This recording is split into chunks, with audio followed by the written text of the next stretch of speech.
25 trillion miles away, there is a star, a small, dim, angry red star, and circling it, there is a planet sitting right in the zone where liquid water could exist.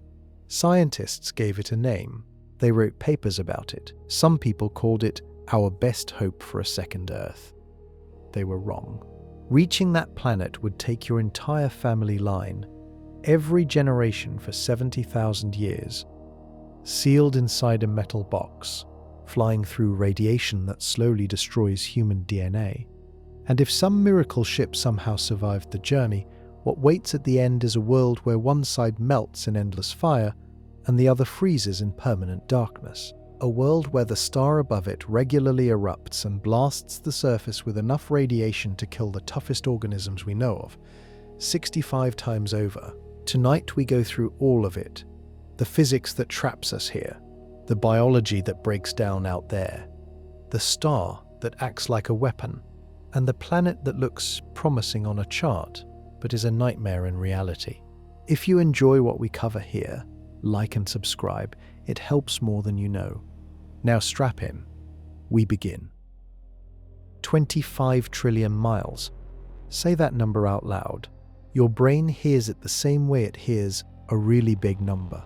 That is the first problem with Proxima Centauri.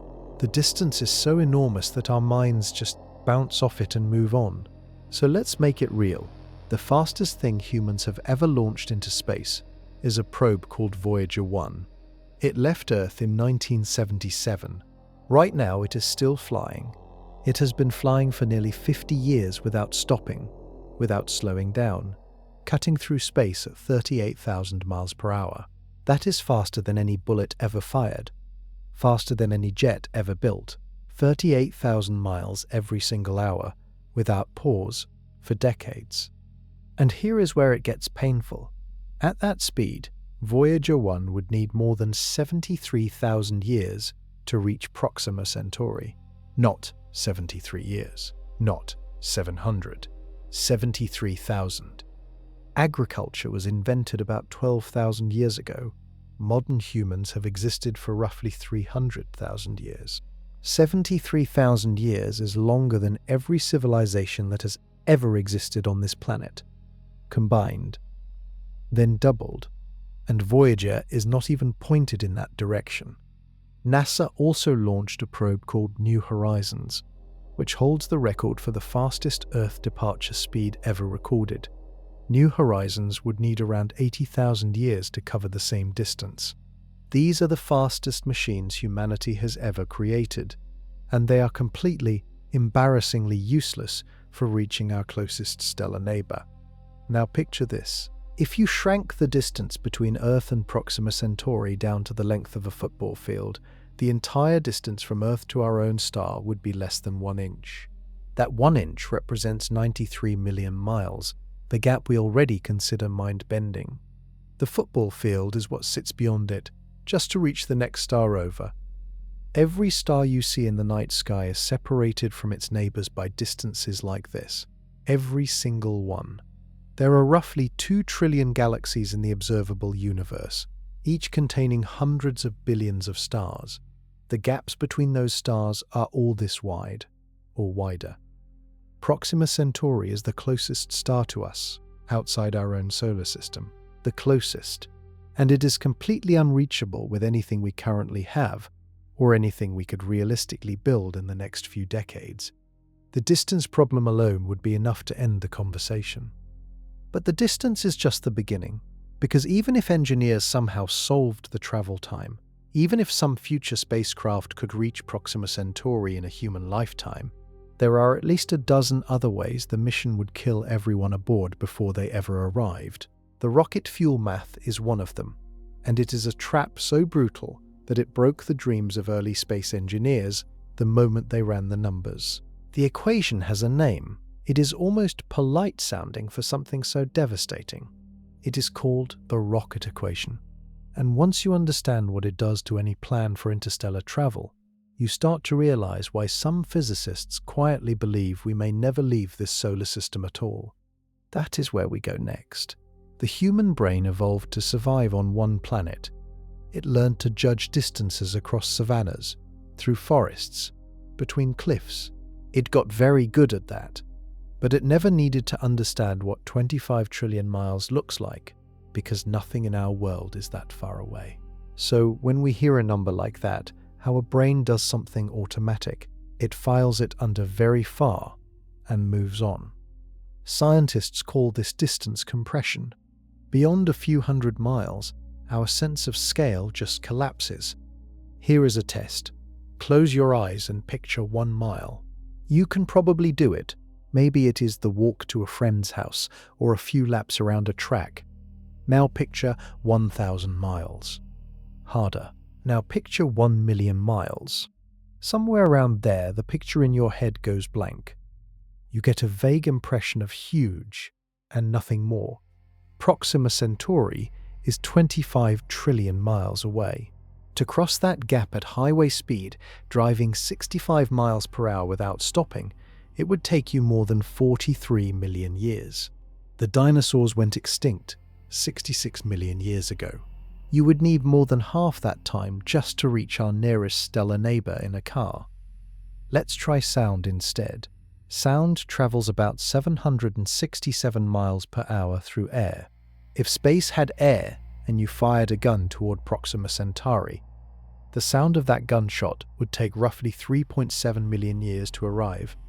Every major human civilization that has ever existed would rise and fall dozens of times over before that sound wave crossed the gap. Light is the fastest thing in the universe. Nothing moves faster.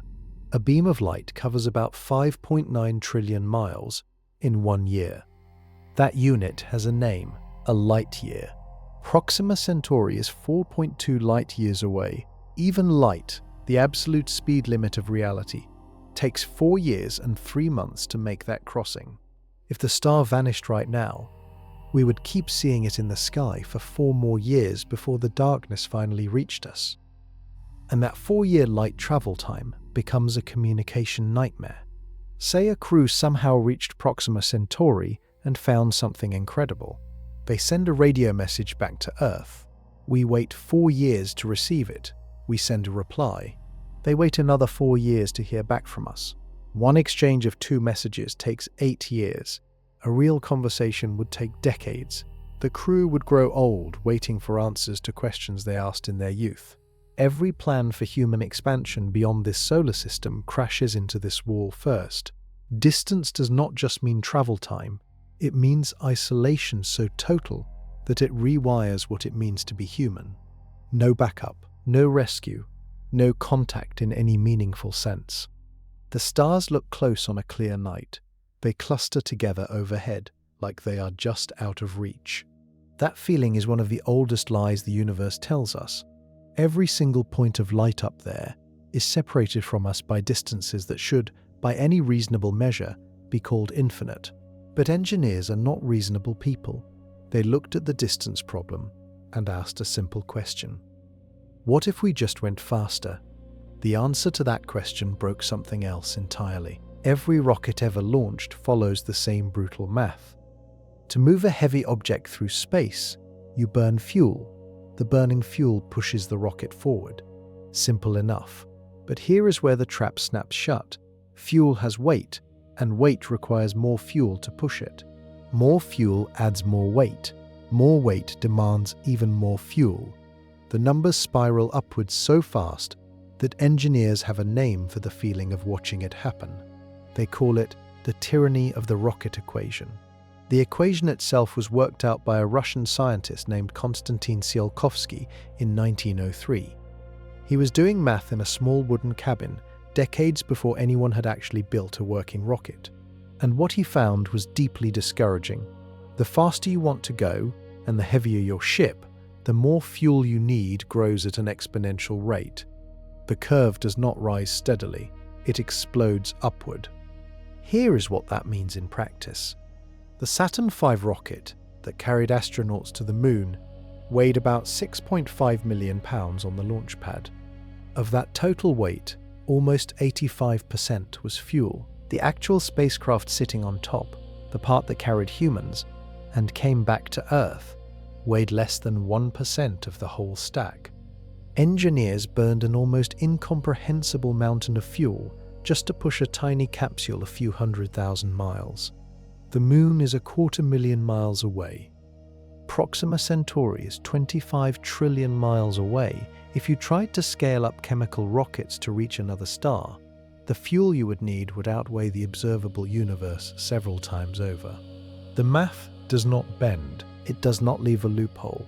Chemical propulsion, the same technology that got us to the Moon, is physically incapable of reaching another star. The universe simply does not contain enough atoms to make it work. So engineers turned to other ideas. Nuclear pulse propulsion is one of them. The concept was actually studied seriously by the United States government in the 1950s and 60s, under a program called Project Orion. The idea was to detonate nuclear bombs behind a spacecraft, one after another, using the shockwave from each explosion to push the ship forward. Calculations showed it could theoretically reach speeds of around 3% the speed of light. That sounds impressive, until you do the math and realize 3% still means thousands of years to reach Proxima Centauri. Antimatter engines exist on paper too. When matter and antimatter collide, they annihilate each other completely and release enormous energy. A tiny amount of antimatter could theoretically push a ship to a meaningful fraction of the speed of light. The problem is that humanity currently produces about 10 nanograms of antimatter per year, enough to power a small light bulb for a few seconds. Building enough to fuel a starship would take millions of years of continuous production with technology far beyond anything we possess. Every solution runs into the same wall from a different direction. The rocket equation does not care about human ambition. It does not negotiate. You either carry enough energy to move your ship at the speed you need, or you do not move at all. And carrying that energy is always the thing that destroys the plan. But a small group of engineers decided to throw out rockets entirely. Their idea was strange, almost poetic. What if the ship carried no fuel at all? What they proposed instead sounds like science fiction, but the physics behind it is completely real.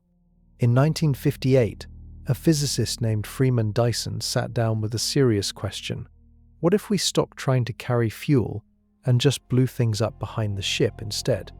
The project he joined was called Orion, government-funded, classified, and staffed by some of the sharpest minds of the era.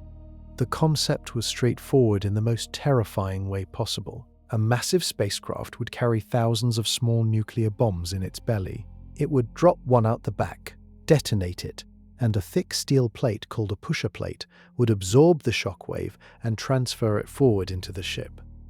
Drop another bomb, detonate, push forward, repeat thousands of times until the ship reached a meaningful fraction of the speed of light. On paper, it worked. The math showed that a large enough Orion-style ship could reach speeds of 3 to 5% the speed of light, still slow by cosmic standards, still thousands of years to Proxima Centauri, but orders of magnitude beyond anything chemical rockets could dream of. Dyson himself calculated that a ship the size of a small city could be launched this way, carrying thousands of people with enough speed to at least make interstellar travel a multi-generational possibility rather than pure fantasy. The engineers built scale models. They tested them using conventional explosives in the desert, watching small unmanned platforms hop upward on the blast waves. The basic concept held up physically. Then the Partial Nuclear Test Ban Treaty was signed in 1963. Detonating nuclear weapons in space was now illegal under international law. The Orion project died almost immediately. Its files were classified for decades. The hardware was scrapped. Dyson later said it was the project he mourned most in his entire career. He believed it was the one real chance humanity had to build something capable of reaching another star within a few centuries. The concept never died completely, though. Engineers periodically revive it under new names. A later design called Daedalus, proposed by the British Interplanetary Society in the 1970s, updated the idea using nuclear fusion instead of bombs. Fusion releases energy by pressing light atoms together rather than splitting heavy ones. The Daedalus design aimed for 12% the speed of light, cutting travel time to Proxima Centauri down to roughly 36 years. The problem was materials. The engine temperatures involved would melt every known substance on Earth. The ship would need to be constructed in space, requiring an industrial infrastructure in orbit that does not exist. The fuel, a specific form of helium called helium-3, is extremely rare on Earth. The main supply exists on the Moon and in the atmosphere of gas giant planets. Mining it at the scale Daedalus required would itself be a civilization-scale project. Every design comes with a list of prerequisites that are each their own unsolved civilization-scale challenge. Build a space-based industrial complex, mine the outer planets, solve materials science at temperatures beyond anything tested, engineer radiation shielding for a crew, then maybe talk about the ship. And this is all before confronting what space itself does to the human body during the journey. Because even if the ship was perfect, the crew would not be. Forget the fuel problem for a moment. Imagine the ship is built. Imagine it works. Picture yourself standing inside it as it accelerates toward 20% the speed of light. That is roughly 134 million miles per hour. To reach that speed comfortably without turning the crew into liquid against the back wall, the ship would need to accelerate gradually. At a gentle 1 gravity of acceleration, the same pull you feel standing on the ground, it would take about 80 days just to reach that speed. 80 days of constant thrust. The ship burns enormous energy the entire time. The crew feels normal because the acceleration mimics gravity. They can walk around, they can eat. Life seems almost ordinary. Then the engines cut off. Now the ship is coasting. No thrust. No gravity. The crew floats. And outside the windows, if there were windows, the view would be unlike anything a human eye has seen before. Stars ahead of the ship would appear to bunch together and shift slightly blue, compressed by the ship's motion. Stars behind would spread apart and redden. This is a real effect called relativistic aberration, and it bends light in ways that make the universe look geometrically wrong. But the stranger effect is time. At 20% the speed of light, time dilation becomes measurable. For every 100 years that pass on Earth, roughly 98 years pass on the ship. The difference is small at this speed, a few years over a long journey, but it is real. Time on the ship and time back home are no longer the same. This is not philosophy. It is physics confirmed by atomic clocks on fast-moving aircraft and satellites. The crew ages slightly slower than everyone they left behind. Now consider the silence. Radio signals travel at the speed of light. At 20% of that speed, and growing more distant every second, communication home takes longer and longer. In the first month, messages home take hours. A year in, they take weeks. A decade in, they take years. The crew sends a message. They wait years for a reply, then years more for a response. The people they knew on Earth grow old and die during pauses between conversations. And the crew has nothing around them but the ship. No weather, no seasons, no sky, no horizon, just corridors, recycled air, and the hum of machinery. Psychologists who study isolated environments like Antarctic research stations or submarine crews describe a slow mental deterioration that sets in after months of sensory sameness, irritability, depression, cognitive fog. And those missions last months in conditions far less extreme than a decades-long starship journey. Now extend that isolation to years, then decades. The crew members who launched may not live to arrive. Their children, born on the ship, would grow up having never known a planet. Their grandchildren might land. A person who grew up with no gravity, no real sky, no open space, no Earth, would they even recognize a planet as home when they finally saw one? And all of that assumes nothing goes wrong with the ship. Something always goes wrong, because space, it turns out, is not empty. And at 20% the speed of light, What space contains becomes the most dangerous thing in the universe. Space looks empty. In movies, it is always dark and clean, a perfect black void with stars floating peacefully in the distance. That image is wrong. Space is filled with stuff: microscopic dust grains, loose hydrogen atoms, charged particles, tiny fragments of ancient rock and ice drifting between the stars. The density is extremely low. In most regions of deep space, there are only a few atoms per cubic inch. By any normal measure, it is a near-perfect vacuum. But speed changes everything.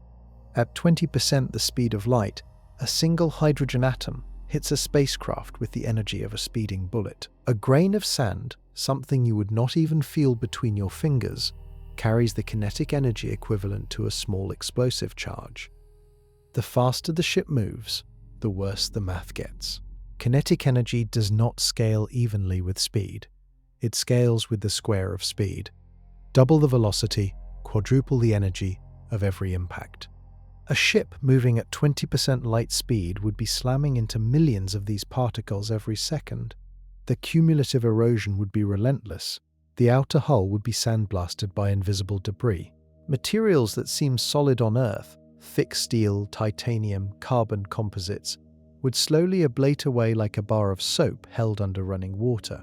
Over years and decades, the damage adds up.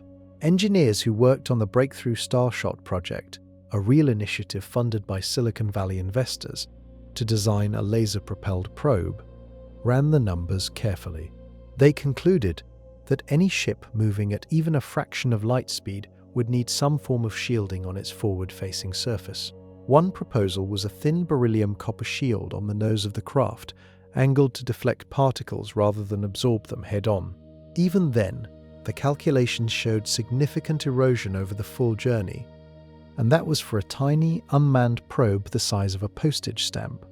For a crewed ship large enough to support human life across decades, the shielding requirements become a serious engineering crisis. You need massive protection up front, but mass requires more energy to accelerate. More energy requires more fuel or a more powerful laser. The weight problem feeds back into the rocket equation, which was supposed to be solved already. Every fix creates a new version of the original problem. There is another layer that most people miss. The interstellar medium is not uniform. Between star systems, the density of dust and gas varies. Some regions are relatively cleaner, others are denser clouds of material left over from ancient stellar explosions. A ship traveling toward Proxima Centauri would pass through regions that have never been directly sampled. We have general maps based on radio telescope data, but fine-scale variations are unknown. The ship could hit a denser patch with no warning and no ability to steer around it at that speed.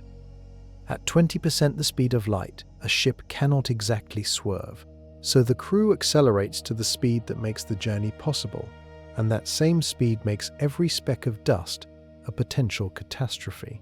They cannot go slower without spending thousands of years in transit. They cannot go faster without making the impacts even more destructive. They are locked into a range of speed that is simultaneously the only speed that works and the speed that slowly tears the ship apart. And when they finally reach Proxima Centauri, there is no coasting gently into orbit. There is no braking system. And building one might be the hardest problem of all. Getting to 20% the speed of light is extraordinarily difficult. Stopping at the other end is just as hard, possibly harder. And this is the part that most early discussions about interstellar travel completely skipped over, as if arriving near the destination meant the job was done. In space, there is no friction. On Earth, if you drive a car and take your foot off the gas, the car eventually slows down. Air resistance pushes back. The road grips the tires. Friction bleeds away your momentum until you stop. In the vacuum of interstellar space, none of that exists. A ship moving at 20% the speed of light forever, unless something actively pushes back against it. To decelerate, you have to burn fuel in the opposite direction. You flip the ship around and fire the engines toward your destination, using thrust to slow down. The physics requires exactly as much energy to stop as you used to get moving, which means you need to carry twice the total fuel load, once for acceleration, once for braking. The rocket equation, which was already catastrophic, now doubles in its demands. The fuel required does not simply double. Because you are now carrying extra fuel for braking during the acceleration phase, and that extra fuel has weight that also needs to be accelerated, the actual fuel requirement grows exponentially again. Physicists calculated that a ship using conventional propulsion, even nuclear propulsion, would need a fuel load so large that the ship itself would be a tiny fraction of the total mass, something like 1 part spacecraft to millions of parts fuel. So engineers proposed alternatives. One idea is a magnetic sail, sometimes called a magsail. The concept involves generating a powerful magnetic field around the ship that interacts with the thin stream of charged particles flowing out from a star. Just as a regular sail catches wind, a magsail would catch this stellar wind and use the pressure to slow down. As the ship approaches Proxima Centauri, the star's own particle stream would push against the magnetic bubble and gradually reduce speed. The math suggests it could work in principle. A large enough magnetic field, generated by superconducting loops carrying enormous electrical current, might provide meaningful deceleration over the final years of a journey. But the size of the magnetic field required to stop a crewed ship at interstellar speeds would need to be hundreds of miles across. Generating and sustaining that field requires power and materials engineering beyond anything we have tested. A second proposal involves firing a laser from Proxima Centauri's system back at the incoming ship. The laser light bouncing off a reflective sail would push backward and slow the ship. But this requires pre-positioned infrastructure at the destination, meaning you would need to have already sent something there ahead of time to set it up, which requires solving the exact same travel problem you are currently trying to solve. Every solution has a prerequisite that does not exist yet, and if none of them work, the outcome is simple and absolute. The ship arrives, still moving at 20% the speed of light, and blows straight past Proxima Centauri in a matter of hours. After decades of travel, the crew would have a few hours to observe their destination through instruments before disappearing into the deeper galaxy forever. There would be no second chance. But let's say braking gets solved. Let's say the ship stops.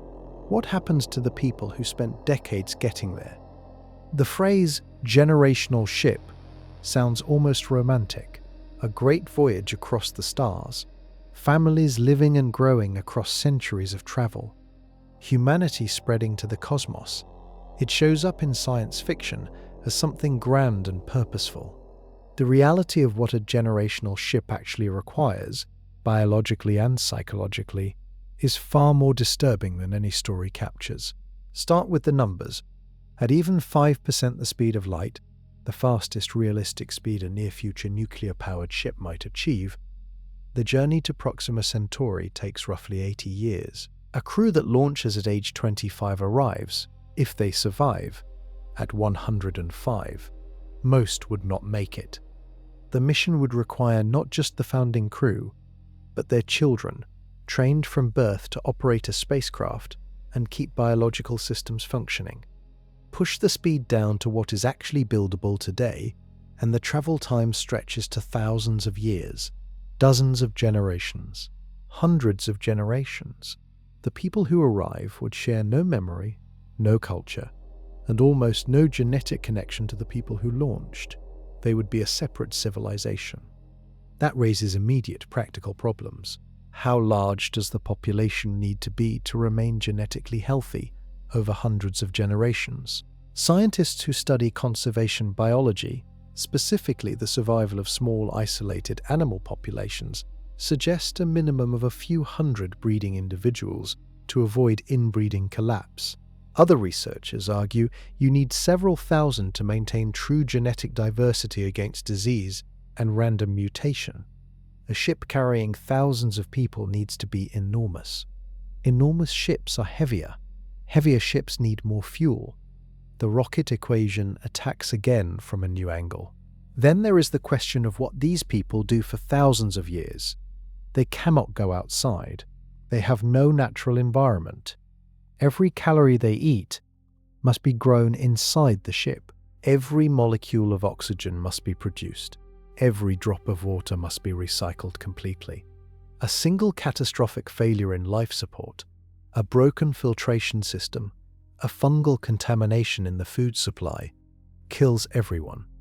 Psychologically, the ship becomes the entire universe for everyone born on it. Children raised on this ship would never see an open sky, never feel rain, never walk on ground that is not a metal floor.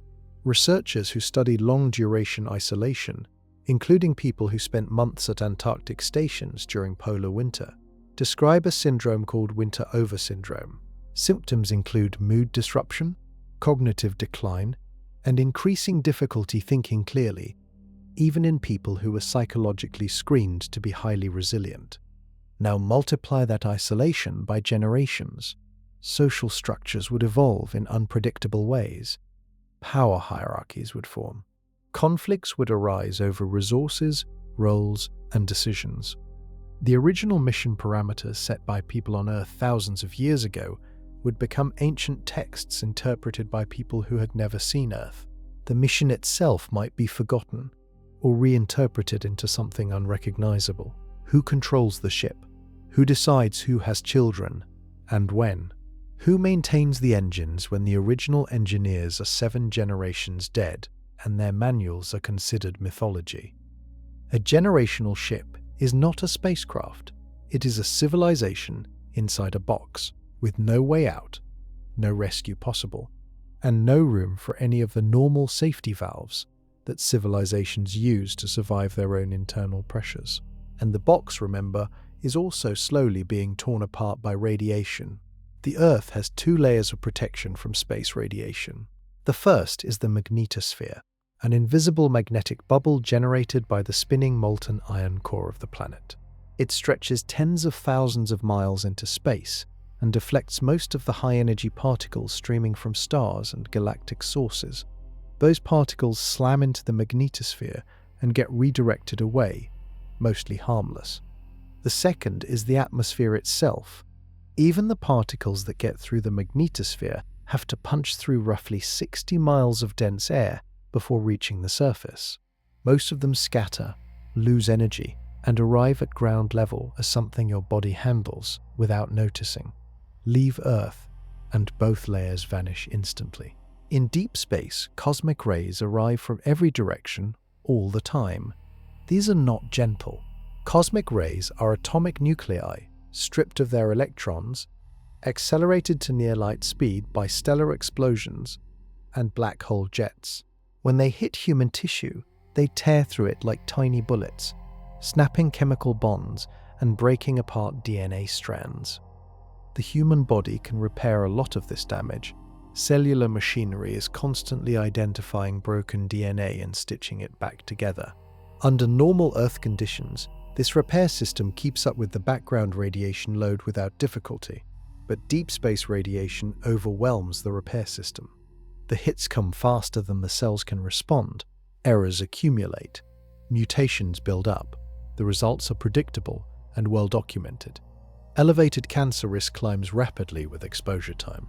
The central nervous system shows degradation, with studies in mice exposed to simulated cosmic rays revealing measurable damage to brain tissue and cognitive function within months. Cardiovascular disease rates in former astronauts are significantly higher than in their non-flying peers, with studies pointing to arterial damage caused by radiation exposure during missions. And these were astronauts who spent a few months in low Earth orbit, still partially inside the magnetosphere. A crew bound for Proxima Centauri would spend years, decades, or centuries in completely unshielded deep space. The cumulative dose would be lethal many times over, without extraordinary shielding. Lead shielding is the traditional answer, but lead is extremely heavy, and heavy means more fuel, which means the rocket equation tightens its grip again. Water is actually a reasonable radiation shield. It is dense enough to absorb some cosmic rays, and light enough to be practical. Some designs propose surrounding crew quarters with thick water tanks, but thick enough to matter means thousands of tons of water, which again adds weight that compounds every other engineering challenge. There is no clean solution. Shielding heavy enough to actually protect a crew over a multi-decade journey adds mass that makes the mission exponentially harder to execute. Shielding light enough to be practical does not block enough radiation to prevent long-term biological damage. The crew either carries a radiation death sentence in the form of inadequate shielding, or carries so much shielding that the ship becomes nearly impossible to launch. And we know this is real because we have watched it happen to real people. One of them spent less than a year in space. What happened to his biology shocked the scientists who studied him. In March 2015, an American astronaut named Scott Kelly floated up into the International Space Station and began what would become a famous experiment. He stayed for 340 days. His identical twin brother, Mark Kelly, also an astronaut but retired from active missions, stayed on Earth. They had the same DNA. They grew up in the same environment. They had nearly identical health histories. The experiment was simple. Send one twin to space, keep the other on the ground, and compare what happens to their bodies. The results were uncomfortable. When Scott returned to Earth in March 2016, scientists ran extensive tests on both brothers. They found that Scott's telomeres, the protective caps on the ends of chromosomes that act like the plastic tips on shoelaces, had actually lengthened during his time in space. That sounds positive until you understand the context. Telomere lengthening in this pattern is associated with cellular stress responses and, in some cases, increased cancer risk. More alarming was what happened when he returned to Earth. The telomeres rapidly shortened back, and some shortened beyond where they had been before launch. The cellular stress of returning to normal gravity caused a rebound effect. Researchers also found over 8,000 genetic changes in how Scott's genes were expressing themselves compared to Mark. The genes themselves did not change, but the activity levels, which genes were switched on and which were switched off, shifted in hundreds of measurable ways. Many of these changes reversed when he returned. About 300 did not. After more than a year back on Earth, Scott Kelly still had roughly 300 gene expression differences from his identical twin that did not exist before his mission. His cognitive performance scores dropped measurably in certain tests post-flight. His gut microbiome shifted significantly. His immune system showed signs of confusion, reacting as if it was not entirely sure what environment it was operating in. And Scott Kelly was in low Earth orbit, sitting inside a well-supplied station, still benefiting from partial magnetic shielding, with regular resupply from Earth, for less than a year. A crew traveling to Proxima Centauri at realistic speeds would face this level of biological stress for decades. The mutations would not number in the hundreds. They would compound across years until the cellular repair systems simply could not keep pace.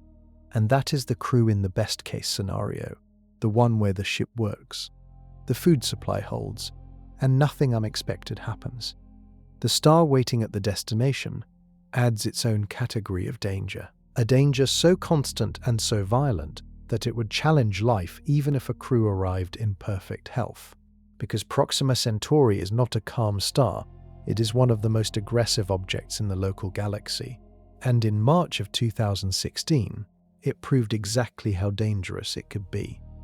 In the core of a star, hydrogen atoms are squeezed together so tightly that they fuse into helium, releasing enormous energy in the process. That energy pushes outward, keeping the star from collapsing under its own gravity.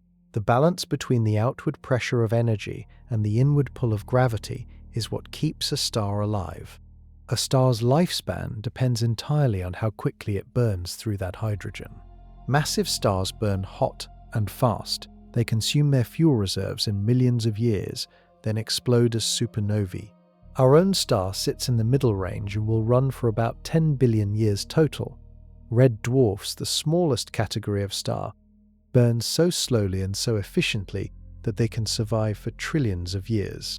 The universe itself is only about 13.8 billion years old. A red dwarf that formed shortly after the Big Bang is still in its early life. This sounds ideal for planets hoping to host life. More time means more chances for complexity to develop.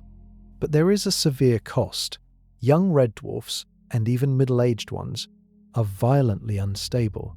Their magnetic fields are tangled and chaotic, built up over millions of years of slow burning, without the smooth, ordered rotation of larger stars.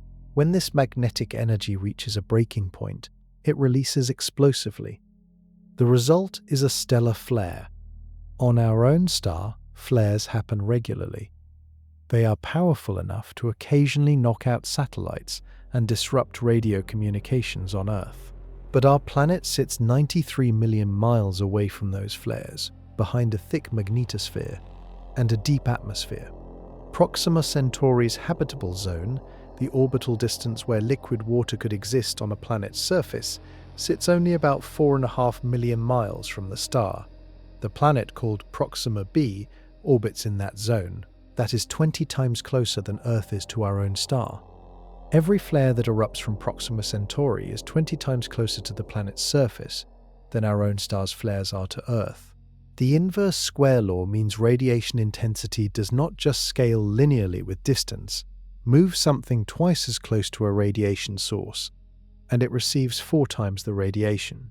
20 times closer means 400 times the radiation intensity. And Proxima Centauri's flares are not small. Astronomers have been watching the star carefully, and what they recorded during one particular hour in March 2016 changed how scientists talked about habitability around red dwarfs. The eruption that happened on that day was so extreme that researchers initially checked their instruments. It had not. The star had simply decided to produce something monstrous, and it would not be the last time. On March 18, 2016, a team of astronomers monitoring Proxima Centauri recorded something extraordinary. In the space of a single hour, the star's brightness increased by 68 times its normal output. 68 times. To put that in perspective, if a candle sitting on a table suddenly became 68 times brighter, it would be competing with a floodlight. The surge of energy was so sudden and so intense that when the data first came in, the researchers running the monitoring program ran diagnostics on their telescopes before accepting what they were seeing. The instruments were fine. The star had simply erupted. This event is classified as a superflare. The energy released in a single hour of this eruption was greater than anything our own star is capable of producing in a comparable time frame. The burst sent out an enormous wave of ultraviolet radiation, X-rays, and charged particles traveling at a significant fraction of the speed of light. Everything in the immediate vicinity of the star was bathed in that energy within minutes. Proxima b, orbiting just 4.5 million miles away, was directly in that wave. For any life on the surface, the experience would have been catastrophic. The ultraviolet spike alone would have been enough to break apart the chemical bonds in organic molecules. Proteins, the building blocks of every living cell, would have been denatured. DNA exposed to the surface would have been shredded. An unprotected human standing in that environment would have received a lethal radiation dose within seconds. But what made this discovery particularly sobering was what came after. The team that recorded the March superflare published a study based on 1,344 hours of observation of Proxima Centauri.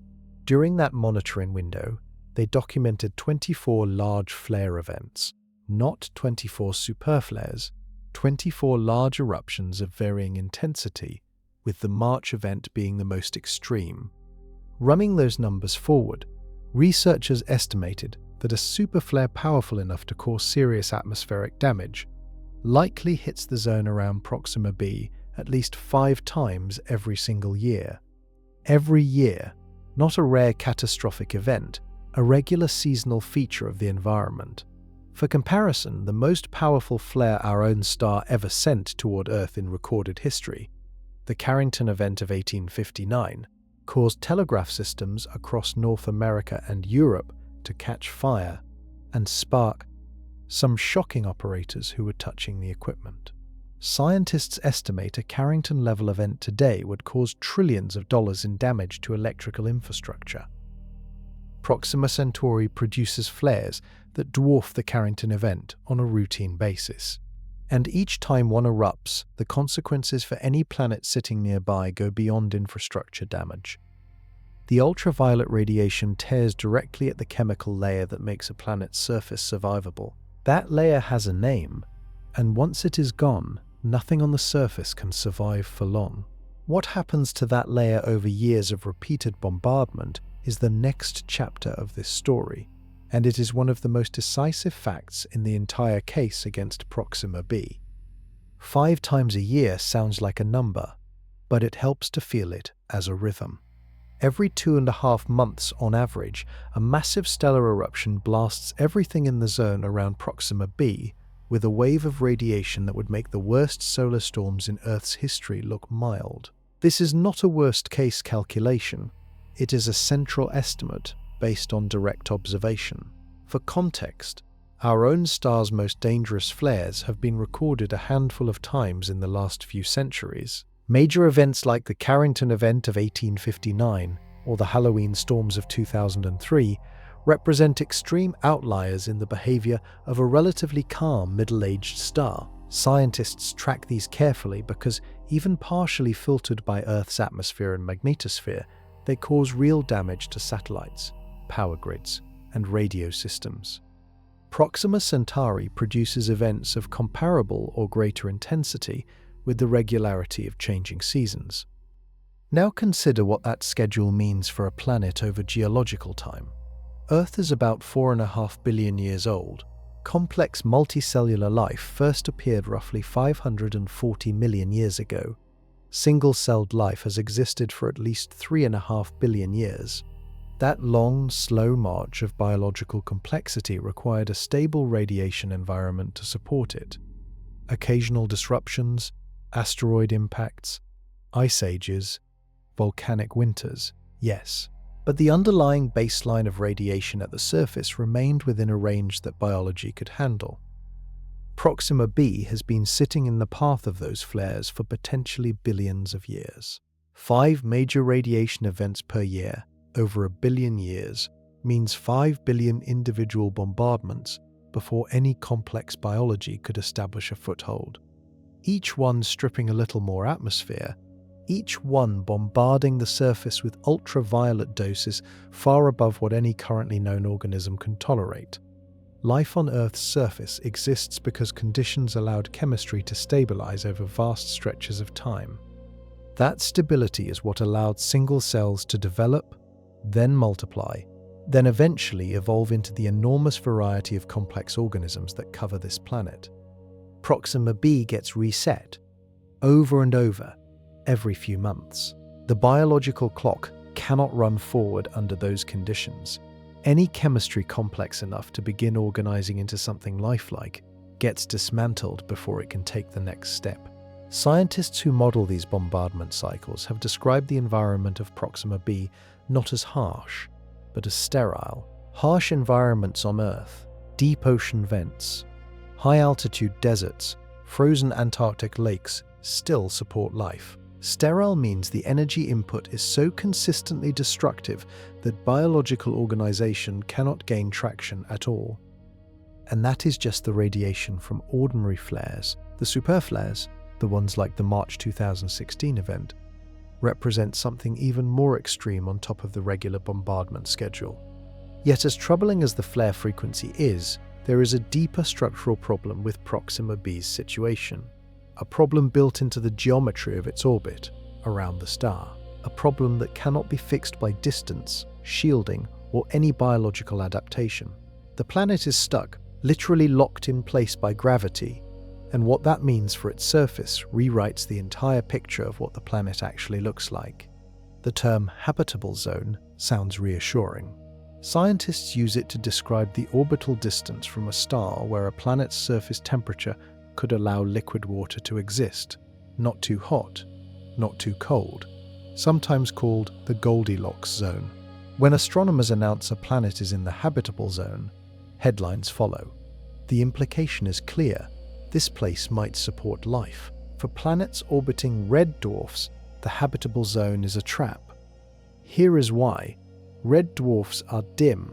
They emit a fraction of the light and heat that larger stars produce. To receive enough warmth for liquid water, a planet has to orbit very close to the star, much closer than Earth sits to our own star. Proxima b sits about 4.5 million miles from Proxima Centauri, receiving just enough energy to keep its surface temperature potentially above freezing. That orbital distance solves one problem and creates several catastrophic ones. The closer you are to a star, the stronger its gravitational grip. Gravity does not just pull objects downward, it stretches them. The side of a planet facing the star gets pulled slightly harder than the side facing away. Over millions of years, this differential pull slows the planet's rotation, the way friction eventually stops a spinning top. The planet synchronizes its rotation with its orbit. One rotation equals one trip around the star. The result is tidal locking. One face of the planet permanently points at the star. The other face permanently points away into space.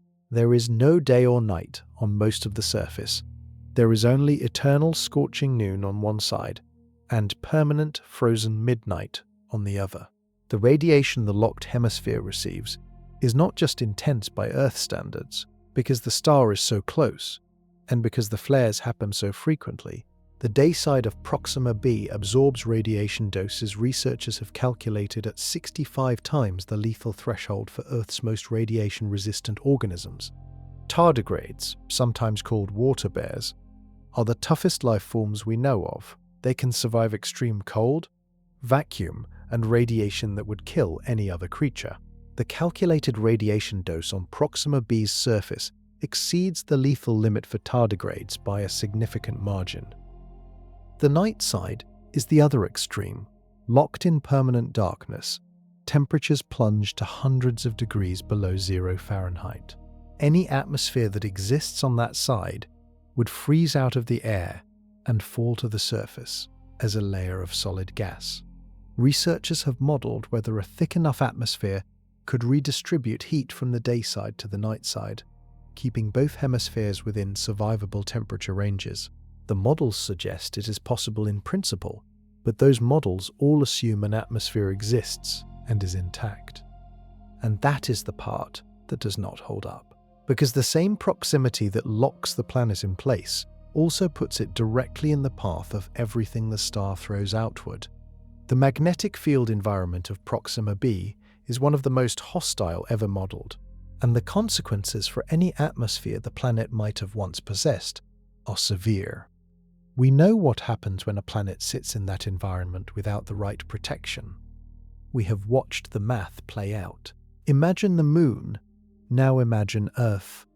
You have probably noticed, even if you never thought about it directly, that the Moon always shows the same face to Earth. Every night, the same craters, the same dark plains. The far side of the Moon is something no human eye has ever seen directly from Earth, ever in all of human history. Even before telescopes, even before civilization. The Moon has been locked in this position for billions of years. This is tidal locking, and Proxima b experiences the same thing, but with a star. The Moon is locked to Earth because Earth's gravity is strong relative to the Moon's size and distance. The same physics applies between any large body and a smaller body orbiting very close to it. The closer the orbit, the faster the lock happens. Proxima b orbits so close to its star that scientists believe it locked into synchronous rotation within the first few 100 million years of its existence. Maybe sooner. That means the planet has likely been tidally locked for billions of years. One hemisphere faces the star forever.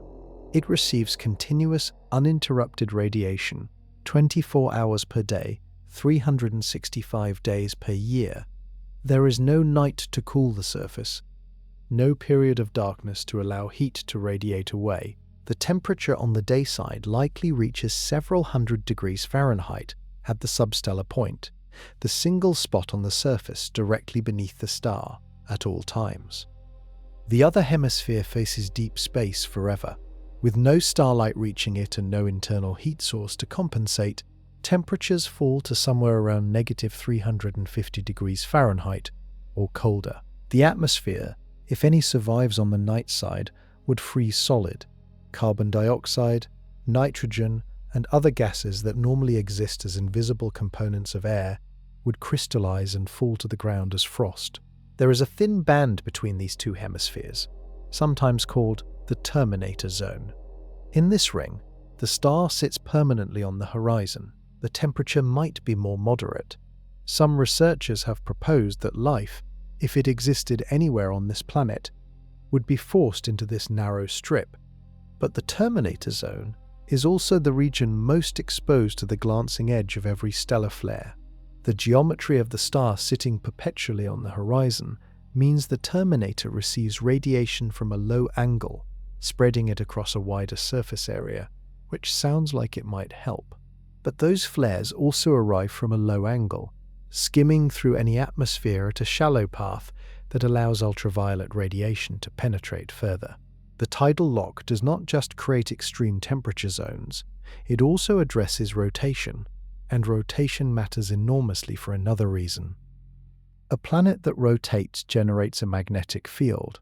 Earth's magnetic field exists because the liquid iron outer core spins, driven partly by the planet's rotation. That spin generates electrical currents, and those currents create the global magnetic field that deflects cosmic radiation and solar wind. A tidally locked planet does not rotate relative to its star. Its spin rate has matched its orbital rate. That change in spin dynamics has direct consequences for whether a magnetic dynamo can operate inside the planet's core. And without that dynamo, the planet has no shield. The coldest natural temperature ever recorded on Earth was measured in Antarctica in 2010. It reached about 135 degrees Fahrenheit below zero. That is cold enough to freeze carbon dioxide out of the air. Cold enough to make any exposed metal brittle enough to shatter. Cold enough that unprotected human skin would suffer frostbite in seconds, and breathing the air without protection would freeze the lungs. The permanent night side of Proxima b is likely much colder. With no star ever rising over the horizon, the dark hemisphere of a tidally locked planet has no heat input from above. What little internal heat escapes from the planet's core spreads across the surface, but it is nowhere near enough to compensate. The surface radiates heat away into space continuously. Over billions of years, the night side would have cooled to temperatures comparable to the vacuum of space itself. Estimates put the night side surface temperature at roughly -350 degrees Fahrenheit in many models. Some models push it colder. At those temperatures, familiar substances behave in completely alien ways.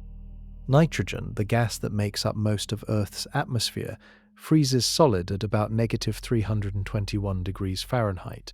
On the night side of Proxima b, nitrogen does not exist as a gas drifting through the air. Oxygen behaves similarly. Methane, carbon dioxide, and other atmospheric gases would all freeze at night-side temperatures, falling out of the sky and accumulating as a layer of frozen gas on the surface. This creates a powerful atmospheric pump with devastating long-term consequences. Any atmosphere the planet possesses would be constantly pulled towards the cold night side. Gases condense there and freeze. The atmospheric pressure on the night side drops as gases solidify, which creates a flow of air from the day side toward the night side to equalize pressure. More air flows in, more freezes. The cycle repeats. Over geological time, this process could drain most of a planet's atmosphere by freezing it onto the night side. What was once a rich atmospheric blanket gets slowly locked into frost deposits across a hemisphere that never sees starlight. For life, this is a double elimination. The day side bakes under continuous radiation with a thinning atmosphere providing less and less protection. The night side freezes under absolute darkness, with its portion of the atmosphere locked solid on the ground. The narrow terminator zone in between, already stressed by flares and tidal forces, is the only region with any temperature stability at all, and the terminator zone is a ring roughly 100 miles wide around a planet that is itself smaller than Earth.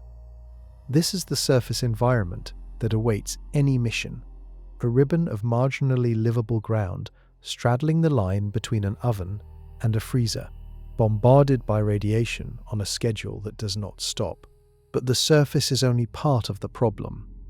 What happens above the surface, in the layers of atmosphere still clinging to the planet, tells its own grim story, because those layers are being stripped away, slowly, continuously, by the same star that provides the warmth the planet needs to remain habitable.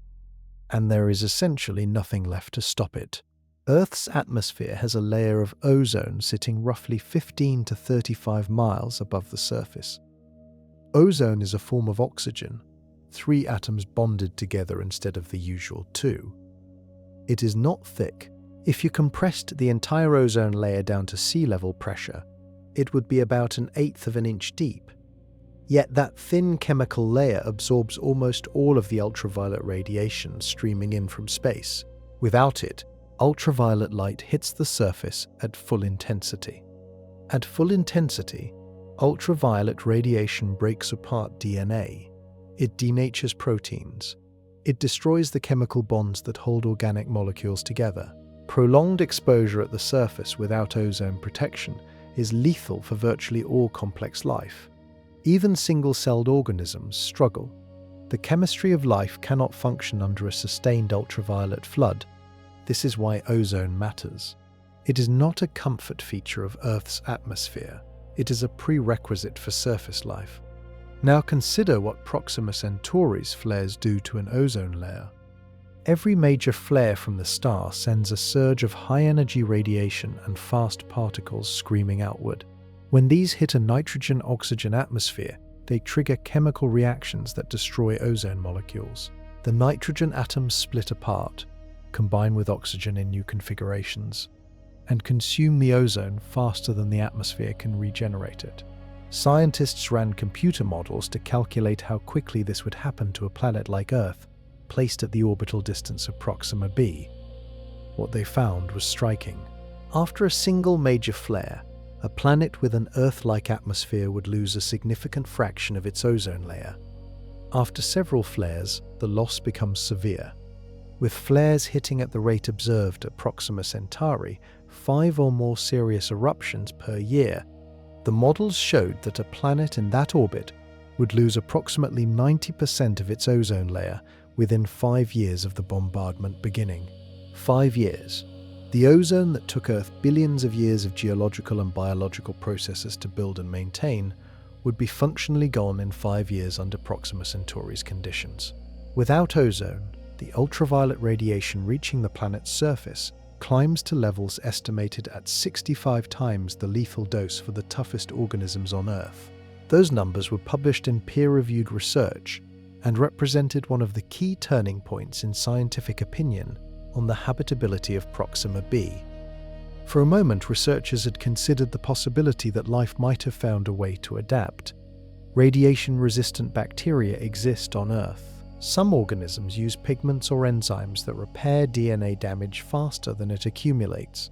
Could evolution on Proxima b have produced something radiation-proof? The ozone calculation closed that possibility at the surface. The doses are simply too high, arriving too continuously for any known biological repair mechanism to handle. Life at the surface of Proxima b, under current stellar conditions, is not a challenge. It is a chemical impossibility. But wait, the surface is not the only place life could hide on a world like this. Underground, shielded by miles of rock, things look different, and in the depths of a possible subsurface ocean, something stranger still might be happening. The case against Proxima b is not completely closed. The most interesting questions are still open, and they live in the dark. Earth's magnetic field is invisible. You cannot feel it. You cannot see it. But remove it, and the planet becomes uninhabitable within a geologically short period of time. The magnetic field is what stands between the surface and the full force of everything the star throws outward. It deflects charged particles, redirects cosmic rays, and keeps the atmosphere from being slowly sandblasted away by the solar wind. Earth generates its magnetic field through a process called the dynamo effect.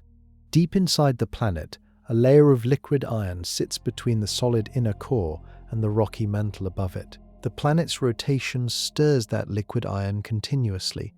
Moving electrical charges generate magnetic fields. The constant churning of liquid iron, driven by rotation and heat escaping from the core, produces Earth's global magnetic field the same way a wire spinning inside a generator produces electricity. The key ingredient is rotation. A planet that spins generates a dynamo. A planet that does not spin, or spins too slowly, loses that mechanism. The magnetic field weakens and eventually collapses. Proxima b is tidally locked. Its rotation rate has slowed to match its orbital period. By human standards, it is not rotating at all relative to the star. The spin that drives the dynamo effect has been eliminated by billions of years of gravitational friction.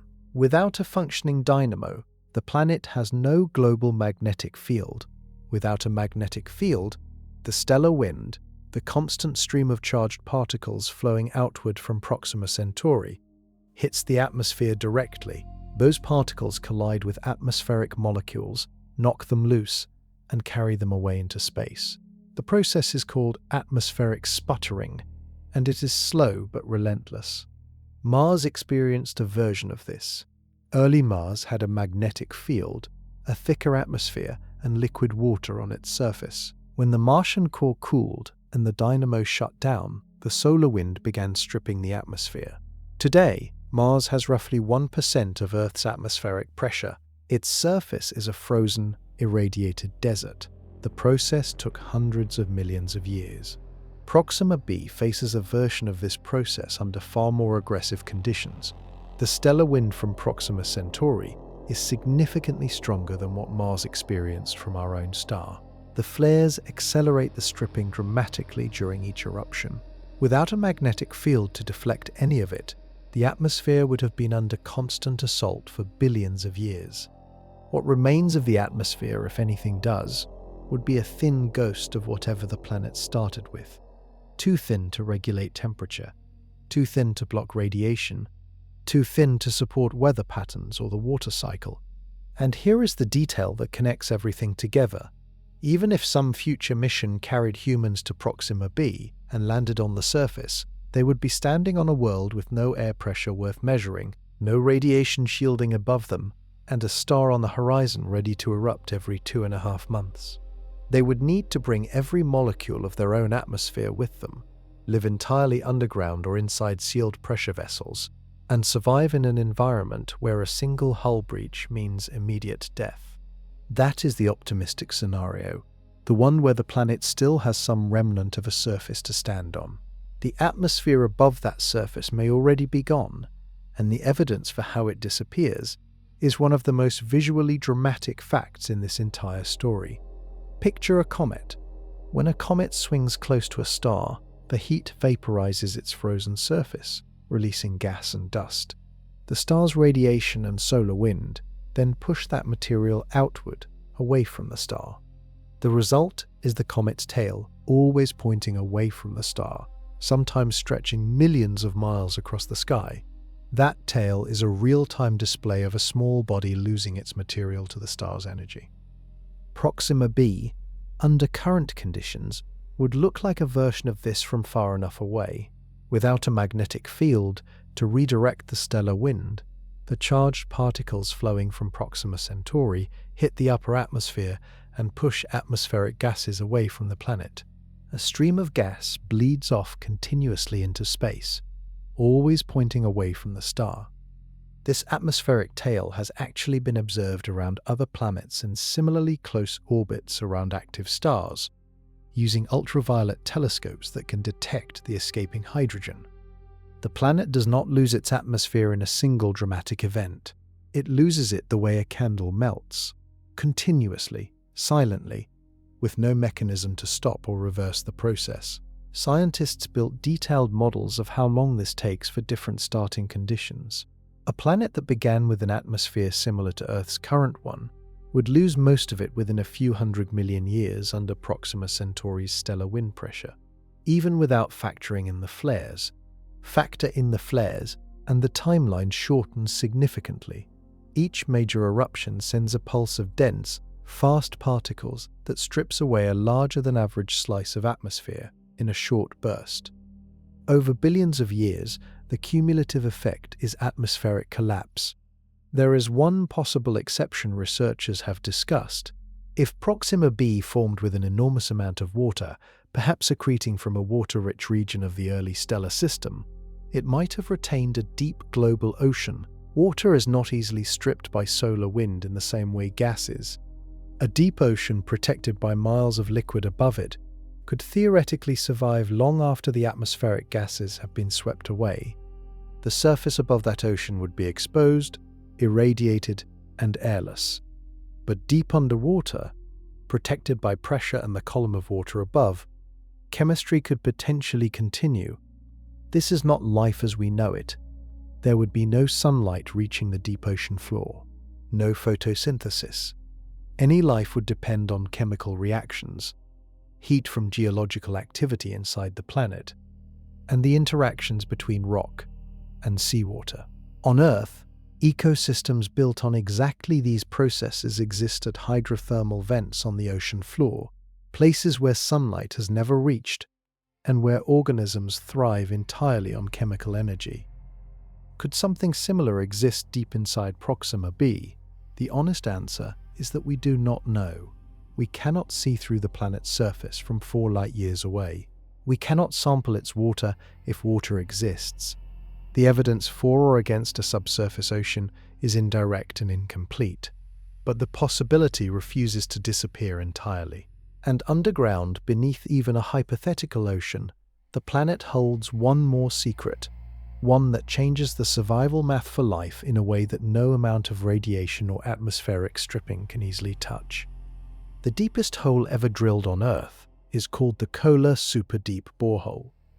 Soviet scientists drilled it in Russia over the course of several decades, pushing downward through the crust until they reached a depth of about 7.5 miles.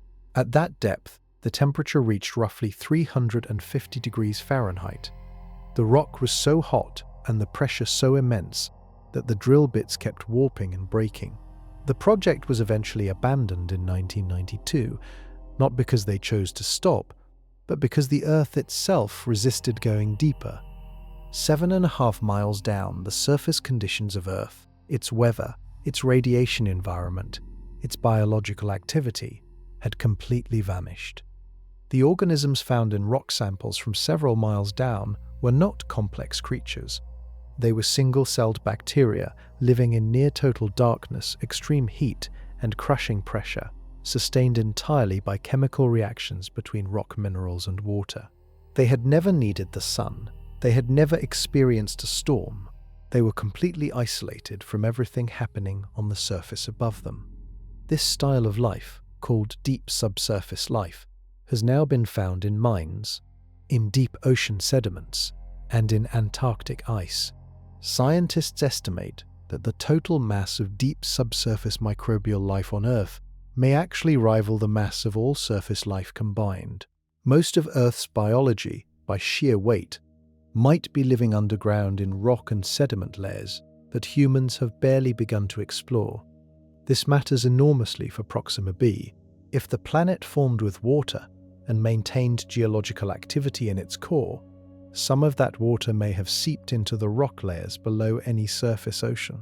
That water, heated by the planet's internal heat rather than the star above, could sustain chemical reactions that release energy for microbial metabolism. Miles of solid rock above would absorb every particle of radiation from every flare the star could produce. The subsurface environment would be completely unaffected by events at the surface. A superflare that sterilized the surface would register as nothing underground. The rock overhead would not even warm measurably. The organisms living there would have no knowledge of the star. no need for it, no vulnerability to it. Scientists who study the likelihood of this scenario point out that on Earth, subsurface life appeared very early in the planet's history, potentially before conditions on the surface were even stable enough to support it. Life may have actually started underground and migrated to the surface later, rather than the other way around. If that sequence is correct on Earth, it raises a pointed question about Proxima b. A planet with a violently active star could still have generated subsurface chemistry, warm rock, liquid water in cracks and pores, chemical gradients between minerals, all the basic ingredients for the simplest forms of life, completely hidden from the chaos above. We cannot detect this from Earth. Our telescopes cannot see 4 light years through rock. We have no way to know whether this is happening or not. But the possibility is real, grounded in biology we have actually found. And if life is there, it is thriving in absolute ignorance of everything this script has described so far. What we can see from Earth is the surface, and the surface has one more strange feature nobody talks about when they call this planet a second Earth. Any plant trying to grow there would look nothing like anything you have ever seen. Plants on Earth are green. That color is not random. It comes from a molecule called chlorophyll, which captures light from the star and uses it to convert carbon dioxide and water into sugar. Chlorophyll absorbs red and blue light most efficiently and reflects green light back, which is why leaves appear green to our eyes. The color of Earth's plants is a direct fingerprint of the wavelengths of light our star produces most abundantly. Change the star and the plants change color. Proxima Centauri is a red dwarf. It produces far less visible light than larger stars and emits most of its energy in the infrared spectrum, wavelengths that are invisible to human eyes but detectable as heat. The visible light reaching Proxima b is dim reddish and heavily weighted toward the longer end of the color spectrum. To photosynthesize efficiently in that environment, a plant would need to absorb as much of the available light as possible. Every wavelength, every photon it could capture. To do that, a plant would need to reflect almost nothing back. An organism that reflects no light appears black. Astrobiologists have made this prediction based on the physics of photosynthesis and the output spectrum of red dwarf stars.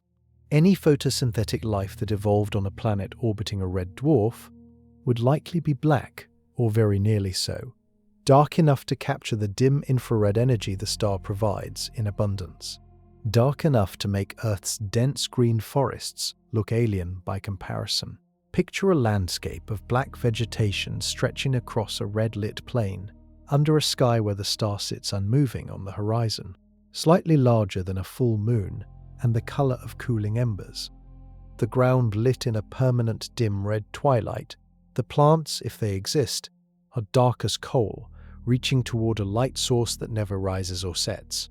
The sky has no blue, no clouds as we would recognize them, since the atmospheric dynamics on a tidally locked planet work nothing like Earth's weather systems.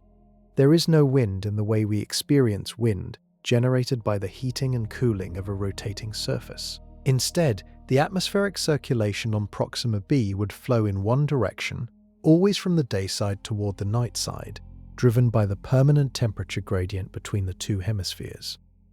The sound of this world would be different too.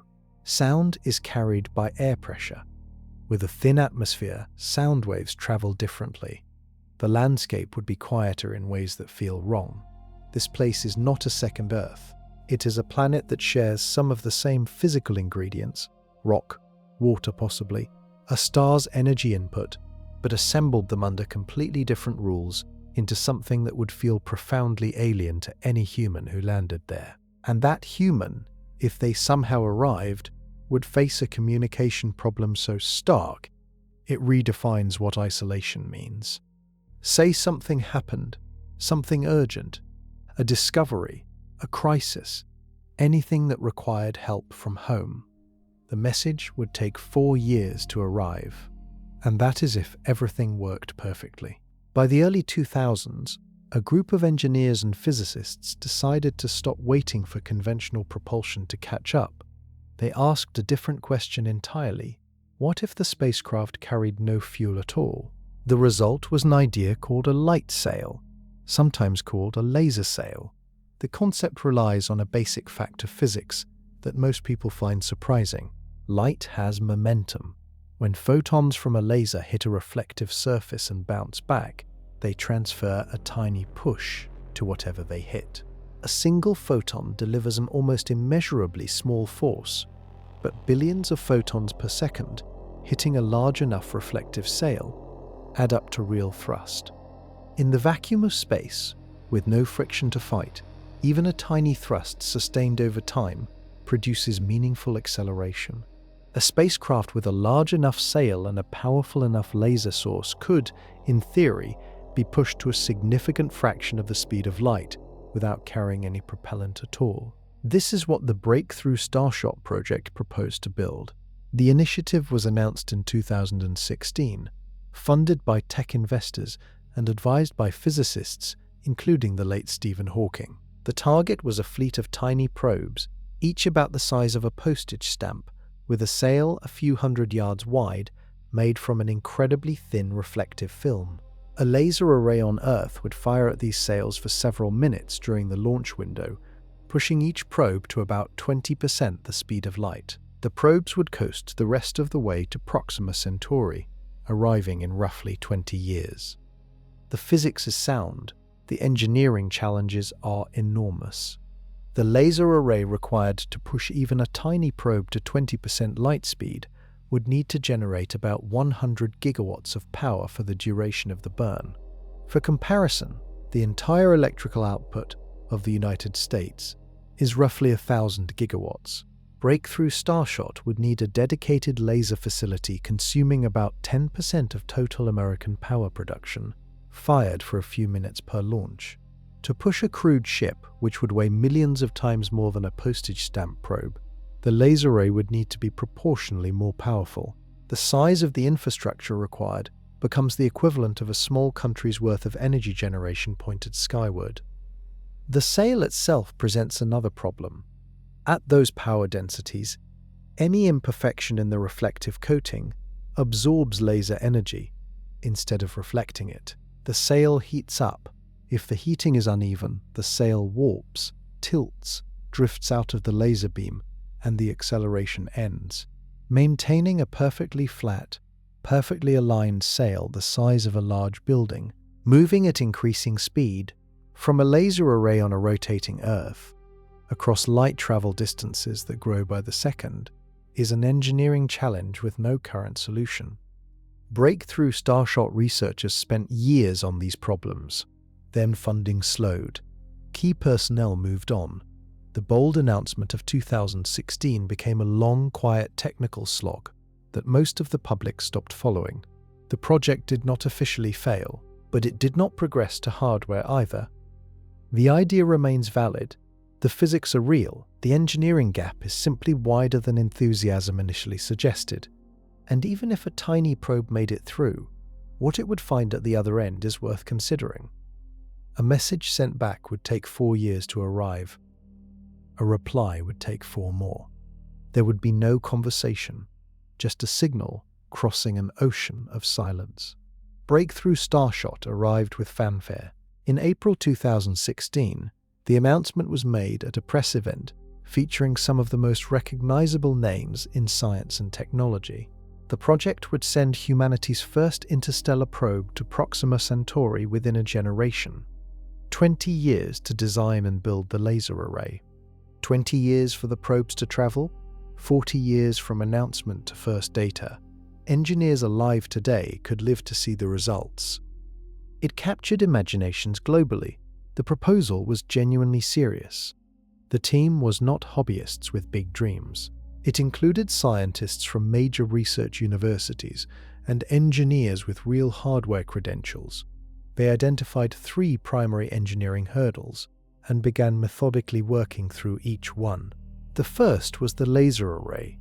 A single laser powerful enough to push a probe to 20% light speed does not exist and cannot be focused across the distances involved without the beam spreading and losing intensity. The solution was an array of thousands of individual lasers, synchronized precisely and focused together on a single point. Coordinating that many lasers with the precision required, compensating for atmospheric distortion, keeping them locked on a sail shrinking to invisibility within seconds of launch, requires computing and optical engineering at the frontier of what is possible. The second was the sail material. The sail needs to be nearly weightless, perfectly reflective, and capable of surviving the laser intensity without burning. Existing materials do not meet all three criteria simultaneously. New materials needed to be developed from scratch. The third was the electronics payload: cameras, communication systems, and sensors small enough to fit on a chip the size of a postage stamp, yet powerful enough to photograph a planet, process the images, and transmit the data back across 4 light-years, required miniaturization beyond current technology. Each of these problems was technically solvable in principle. Each required either new materials, new manufacturing processes, or new levels of precision engineering that did not exist yet. Progress was made on each front. Research papers were published. Prototypes were tested in limited forms, but the gap between laboratory demonstrations and actual flight hardware proved far wider than the initial timeline assumed. Simultaneously, the scientific community began publishing papers on the dust impact problem, the laser power problem, and the communication bandwidth problem in more rigorous detail. The numbers that emerged were sobering. A postage stamp probe traveling at 20% light speed would need shielding against interstellar dust that would add weight and reduce speed. The communication signal from that distance would be so faint that receiving it would require a massive antenna array on Earth. Every solution added new prerequisites. By the early 2020s, Breakthrough Starshot had transitioned from a project building toward hardware to a research program studying the problems that would need to be solved first. The 40-year timeline stretched. The original enthusiasm plateaued.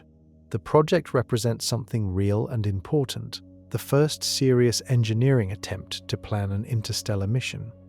But the gap between a serious plan and a functioning spacecraft remains enormous. The silence around Starshot in recent years is not failure. It is an honest confrontation with how hard this actually is.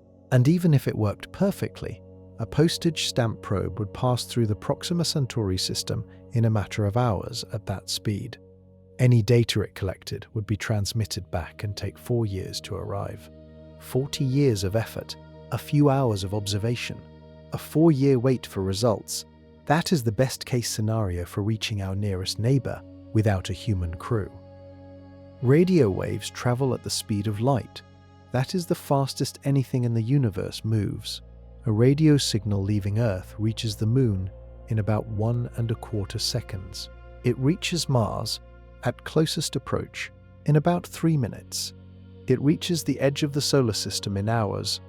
It takes 4 years and 3 months to reach Proxima Centauri. This single fact rewrites what any mission to that system would actually feel like. Every plan for interstellar exploration, every hopeful proposal about human or robotic presence at another star runs into this communication wall and has to be fundamentally redesigned around it. Consider a crewed mission that has somehow arrived. The crew lands on Proxima b. They encounter something completely unexpected. A geological formation unlike anything on Earth. An instrument reading that suggests chemistry of enormous interest. A problem with the ship's life support. Anything that requires guidance from Earth. They send a message. 4 years pass before anyone on Earth receives it. Mission Control responds immediately. 4 more years pass before the crew hears back. 8 years for a single exchange, a back-and-forth conversation the length of a quick text message, would take the better part of a decade. The crew would spend more time waiting for replies than the entire duration of most historical space missions. This is not a solvable problem. It is a fundamental feature of physics. Light speed is not a technology barrier that better engineering can eventually overcome. It is the hard ceiling of how fast information can travel in this universe. No antenna is powerful enough, No encoding clever enough, no computing system faster than light. The crew at Proxima b would be functionally alone in every decision that mattered. They would make choices based on their own judgment, their own instruments, and their own expertise, with no meaningful possibility of consultation. When something went wrong, they would solve it themselves or not at all. When they discovered something extraordinary, they would document it and wait 4 years to share the news. Their families back on Earth would receive messages with a 4-year delay. A child born to a crew member before departure would be 4 years older by the time the first message arrived from the destination. The crew would learn about events on Earth years after they happened. A parent in the crew would miss their child growing up twice over, once in person and once in the delayed messages arriving years late, showing a child who was already 4 years further along by the time the image arrived. The psychological weight of this kind of isolation has no parallel in human experience. Antarctic researchers, submarine crews, and astronauts on the space station all know that communication with home is a lifeline that keeps mental health stable. That lifeline at Proxima Centauri becomes a slow drip of information from a world that might as well no longer exist. By the time the mission ended and any survivors returned, everyone they knew on Earth would likely be dead. The universe enforces this loneliness with the same law that makes light the fastest thing there is. There is no workaround unless the laws of physics themselves contain a shortcut nobody has found yet. And some physicists believe they might. The human eye evolved under one very specific lighting condition. A single star producing a broad spectrum of visible light, rising every morning and setting every evening, varying with seasons and weather, supplemented by moonlight and the campfire, and eventually artificial light, but always anchored to the rhythm of natural sunlight. The eye's structure, its response curves, the specific photoreceptors tuned to different wavelengths reflects billions of years of adaptation to that precise light environment. Remove that environment entirely, and the eye begins to drift. On a generational ship traveling toward Proxima Centauri, there is no starlight to see by. Windows, if they exist at all, look out into a nearly featureless black void. Artificial lighting systems generate the visible spectrum needed for daily life, but artificial light is never a perfect copy of natural sunlight. Current light-emitting technology replicates visible wavelengths reasonably well, but is weaker in ultraviolet output, variable in intensity across the day-night cycles it mimics, and entirely absent of the dynamic variation that natural light provides across seasons and weather. Over a human lifetime in this environment, measurable changes in vision occur.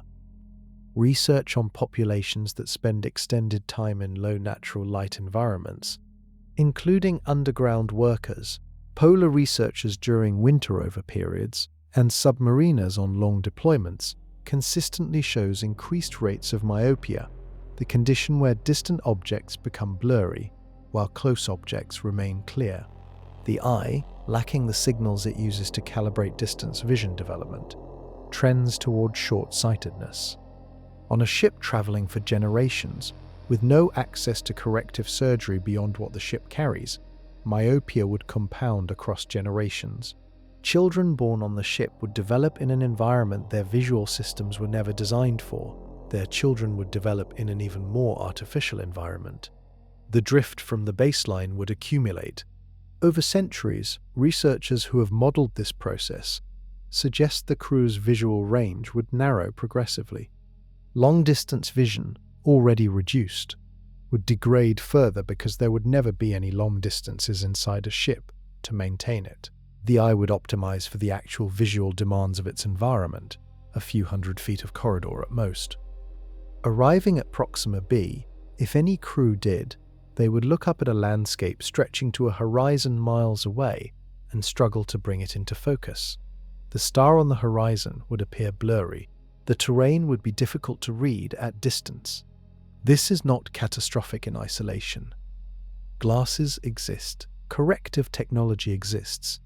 but it illustrates how thoroughly the human body is calibrated for Earth and how quickly that calibration begins to slide in any other environment.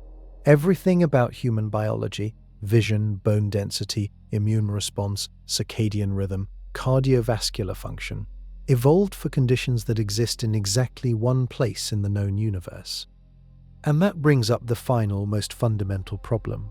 If a ship full of genetically drifting, radiation-damaged, visually adapted, psychologically isolated humans somehow arrived at Proxima b, what would they actually do there? The planet itself, remember, is still waiting, and it has one more surprise that nobody mentions in the hopeful press releases. A ship moving at 20% the speed of light carries an almost incomprehensible amount of energy. Kinetic energy grows with the square of velocity. Double the speed, and the energy does not double. It quadruples. At 20% the speed of light, a spacecraft with the mass of a large cruise ship carries kinetic energy comparable to thousands of nuclear warheads detonating simultaneously. This energy is invisible to the crew. The ship feels normal inside. They float, eat, sleep, breathe recycled air. Nothing about daily life suggests they are carrying the destructive potential of a civilization-ending weapon. But if something went wrong at that speed, the consequences would be absolute. A navigational error that pointed the ship toward Earth rather than away from it would end with an impact more energetic than the asteroid that killed the dinosaurs. The asteroid that ended the age of dinosaurs 66 million years ago released energy roughly equivalent to 1 billion nuclear warheads. An interstellar ship massing even a few thousand tons at 20% light speed approaches that range. The impact would vaporize the hull instantly. The energy release would create a shockwave that obliterated everything within hundreds of miles and sent superheated gas and rock debris circling the globe. The atmosphere would ignite at the edges of the blast zone. The resulting winter from ejected material blocking starlight could last years. This is not a design consideration that engineers can casually work around. Any propulsion system capable of pushing a ship to interstellar speeds has to be governed by systems that prevent that ship from ever being redirected toward inhabited planets. The same logic applies to the laser array on Earth. A laser powerful enough to push a ship to 20% light speed is a weapon of extraordinary capability if it were pointed downward instead of outward. The infrastructure required for interstellar propulsion and the infrastructure required for a planetary-scale weapon are the same infrastructure. This creates a governance problem unlike anything humanity has faced before. Who controls the laser array? What government, institution, or international body could be trusted with that level of power indefinitely? History suggests the answer is complicated. Technologies built for one purpose have a persistent tendency to find other uses. The kinetic energy stored in an interstellar mission is not just a physics problem. It is a geopolitical problem, a security problem, and an ethical problem that no current international framework is equipped to address. Space exploration has always been an endeavor built on the idea that the universe is open and vast and safe to explore. The specific physics of getting to another star introduce a category of risk that does not exist in slower solar system exploration. The energy levels required are the same energy levels capable of ending civilization if misused. And all of this assumes the universe itself cooperates. That space between here and Proxima Centauri is traversable, that the exotic physics proposed to shortcut the journey do not violate deeper laws. Because some physicists are not interested in going faster, they want to go differently. They want to fold space itself. The night side of Proxima b sits in permanent darkness. The surface is brutally cold. Atmospheric gases freeze and fall to the ground. Any exposed liquid water freezes solid almost immediately. From above, the night side hemisphere looks dead in the most complete sense of the word. But below the surface, the situation is different. Proxima Centauri b is a rocky planet slightly larger than Earth. A rocky planet of that size almost certainly generates internal heat. The decay of radioactive elements inside the core, a process that works the same way in any rocky world. On Earth, This internal heat drives plate tectonics, powers volcanoes, and keeps the outer core liquid, which in turn produces the magnetic field. On Proxima b, with no magnetic field, the internal heat must be escaping through the surface some other way, possibly through volcanic activity, possibly through simple conduction through the rock layer. Either way, the rock beneath the frozen surface of the night side is warmer than the surface above it. If Proxima b formed in a region of the early stellar system that contained significant water, it may have incorporated that water into its rock layers during formation. As the planet's core heated during its early history, some of that water could have been released as liquid into spaces between rock layers or accumulated beneath the frozen surface crust. An ocean kept liquid by internal heat rather than starlight is called a subsurface ocean. We know these exist. Jupiter's moon Europa almost certainly has a liquid ocean of salt water beneath a shell of ice, kept warm by tidal forces from Jupiter's enormous gravity. Saturn's moon Enceladus actively vents water vapor from its interior into space. These are not theoretical constructs. They are confirmed features of our own solar system. A subsurface ocean on Proxima b would be shielded from flares by the ice and rock above it. The radiation that sterilizes the surface would be absorbed long before it reached the liquid water below. The pressure of overlying ice would keep the water from boiling away. The chemical interactions between liquid water and rock below would release energy through hydrothermal processes. On Earth, ecosystems at the bottom of the ocean, around hydrothermal vents where no sunlight ever reaches, support rich biological communities built entirely on chemical energy. Tube worms, ghostly crabs, microbes in vast mats across the rock. These communities do not need the star. They need heat and chemistry. Proxima b might have exactly that hidden beneath its frozen shell. We cannot confirm or rule this out. The planet is 4 light-years away. The tools to detect a subsurface ocean at that distance do not yet exist. Indirect evidence, how the planet's surface reflects different wavelengths of light, its measured mass compared to its size, could hint at what lies beneath. But the possibility exists. A buried ocean, the hidden warmth, chemistry older than anything on Earth's surface. It is a strange and precise kind of hope, buried under miles of ice and darkness, on the night side of a frozen world. In 1994, a physicist named Miguel Alcubierre published a paper that temporarily made theoretical physicists very excited and then very uncomfortable. He proposed a mathematical solution to Einstein's equations of general relativity that described something extraordinary. A region of space where the fabric of space-time itself was compressed in front of a spacecraft and expanded behind it. The ship inside the bubble would not move through space at all. The space around it would move instead. The ship would be like a surfer riding a wave, carried forward without moving relative to the water beneath it. Inside the bubble, the ship experiences no acceleration. No forces act on the crew. No time dilation occurs. From the outside, the bubble moves faster than light. From the inside, nothing unusual happens. The equations were mathematically consistent. They did not obviously violate the known laws of physics. Then physicists started looking at the requirements. To create the Alcubierre warp bubble, the region of space behind the ship needs to expand, and the region ahead needs to contract. Expanding space is natural. The universe does it everywhere all the time. Contracting space requires something that pushes back against the pull of gravity. In physics, this means having negative energy density, something that repels rather than attracts. The only candidate for this property is called exotic matter. Exotic matter is a theoretical substance with negative mass. Ordinary matter falls down when you drop it. Exotic matter would fall up. Ordinary matter attracts other matter gravitationally. Exotic matter would repel it. Has exotic matter ever been observed? No. Has it been directly detected in any experiment? No. Does current physics require it to exist? Also no. It is not forbidden by the equations. but it is not predicted by them either. It occupies the category of things that might be real if certain interpretations of quantum mechanics turn out to be correct, and might be fundamentally impossible if they do not. Later analysis by other physicists also found that operating a warp drive would require exotic matter of enormous density distributed in a very specific geometric pattern around the ship.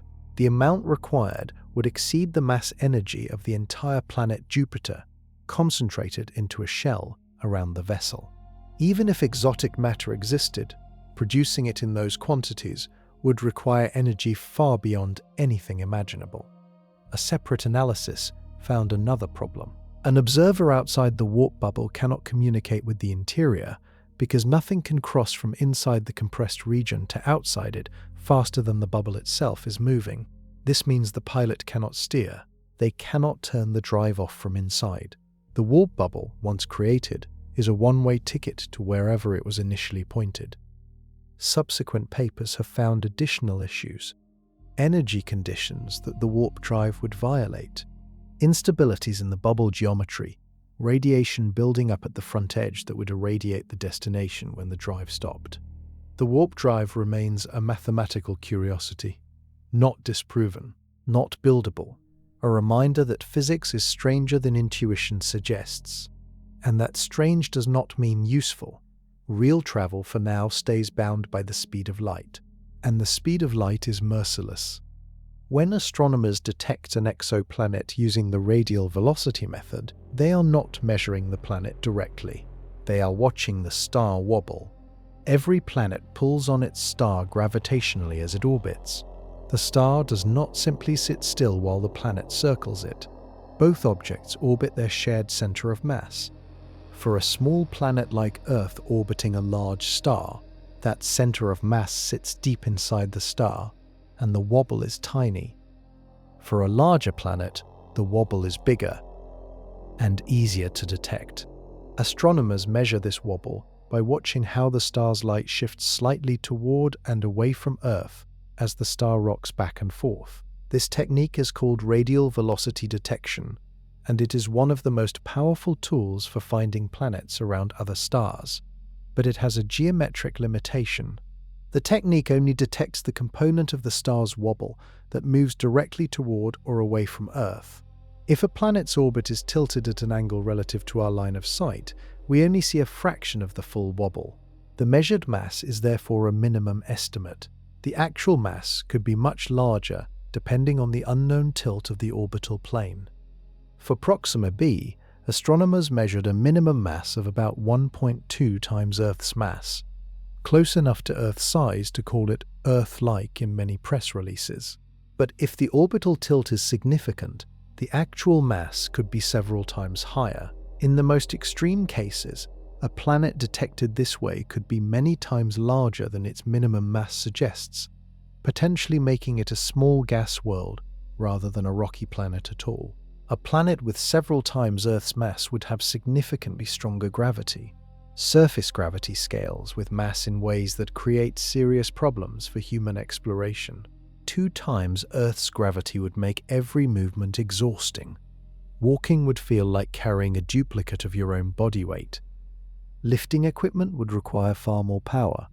Long-term exposure to high gravity causes serious cardiovascular and musculoskeletal stress, even in healthy adults. The same bone density loss that affects astronauts in low gravity, just in reverse, would potentially threaten long-term habitation in high gravity. The heart would have to work harder to pump blood upward against stronger gravity. The spine would compress differently. We do not know the actual mass of Proxima b. The minimum is Earth-like. The actual value is unknown. Missions planned around the minimum estimate would face a very different physical reality if the true mass turned out to be 2 or 3 times higher. Everything about the planet, the gravity, the internal heat, the geological activity, the likelihood and depth of a subsurface ocean, depends on the true mass we cannot yet measure. The planet humanity has spent the most energy discussing as a potential second home is, in a very real way, a planet we have never actually seen. Every description is inference. Every model is a best guess built on limited data. The reality could be more hospitable than we think, or it could be far worse. Set aside travel for a moment. Imagine a colony has somehow arrived. The ship is in orbit, the crew is alive, the mission succeeded against every odd stacked against it. Now what? Landing on Proxima b requires solving a completely different set of problems from getting there. The planet's surface is not a place where humans can simply step out and begin building. It is an active kill zone, requiring engineering responses to at least 5 simultaneous threats. First, radiation. The surface receives radiation doses that would deliver a lethal dose to an unprotected person in hours during a normal day, and in minutes during a flare. Every structure on the surface needs heavy shielding. Underground construction is the most practical approach. The colony would need to be built into the planet's rock, with meters of material overhead, absorbing the constant ultraviolet and particle bombardment.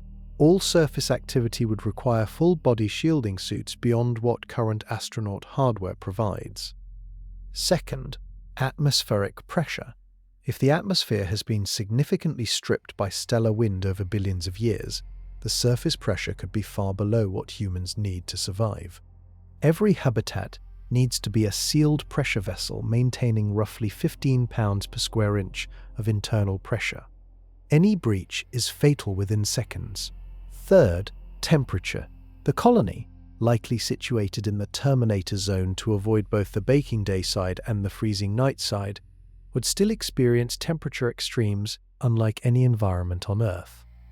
Thermal regulation of structures would require significant power continuously. Fourth, food. There is no existing biosphere on the surface to supplement. Every calorie needs to come from controlled growing environments inside the colony, under artificial lighting calibrated to support plant growth. The colony's food supply is entirely self-contained from day one, with zero margin for crop failure. Fifth, power. Everything described above requires energy, continuous shielding, pressurized habitats, food production, air recycling, water recycling, communication systems. All of it needs power around the clock. Every day, with no grid to connect to and no fossil fuels beneath the surface to burn. Solar power from the star is available on the day side. Nuclear power becomes the only realistic baseline option for a permanent settlement. Each of these 5 problems is solvable in principle. Engineers have proposed solutions to each one individually, with no resupply from Earth for at least 8 years per round trip, and with a crew that arrived already depleted by the journey, is a challenge of a different order entirely. One failure in any system ends everything. The colony is a closed loop. Everything must work. The margin for error approaches zero. This is not pessimism. It is the honest accounting of what survival on Proxima b requires. And the humans who could manage it would need to be a different kind of mission profile than any crew launched so far, which is why the first thing we would realistically send is not a human at all. Every serious discussion about reaching Proxima Centauri eventually arrives at the same conclusion. Humans cannot go first. Not because ambition is lacking, because robots do not require air. They do not require food, water, radiation shielding beyond basic electronics protection, psychological support, or medical care. A robot does not develop depression from isolation. It does not lose bone density. Its genetic code does not mutate under cosmic ray bombardment. It does not need to come home. The breakthrough Starshot probes, despite the engineering challenges, remain the most plausible first step toward the Proxima Centauri system. A postage stamp-sized chip with cameras and communication hardware, pushed by a laser sail to 20% the speed of light, faces none of the biological constraints that make a crude mission so difficult. It needs only to survive the dust impacts, which shielding can partially address, and return a signal across 4 light-years, which requires a powerful transmitter and a large receiving antenna on Earth. The probe does not decelerate. It passes through the system in hours. In those hours, it could photograph Proxima b at close range, measure atmospheric composition if any atmosphere remains, detect magnetic field signatures, record the radiation environment, and transmit compressed data back toward Earth. 4 years later, the data arrives. That data would tell us, for the first time with actual evidence rather than inference, what the planet's surface looks like, whether the atmosphere has been stripped entirely or retains some fraction, whether there are signs of geological activity, whether the surface reflects light in patterns that suggest liquid or ice, whether the radio environment contains any signal that is structured rather than random. If the data is promising, the next step is a slower, heavier robotic mission capable of deceleration and orbital insertion. This mission would carry no crew, only instruments. It would enter orbit around Proxima b and spend years conducting detailed observation. Eventually, it could attempt a surface landing. A robotic lander on Proxima b would be the most significant exploratory milestone in human history. It would do in real physics what centuries of science fiction have done only in imagination.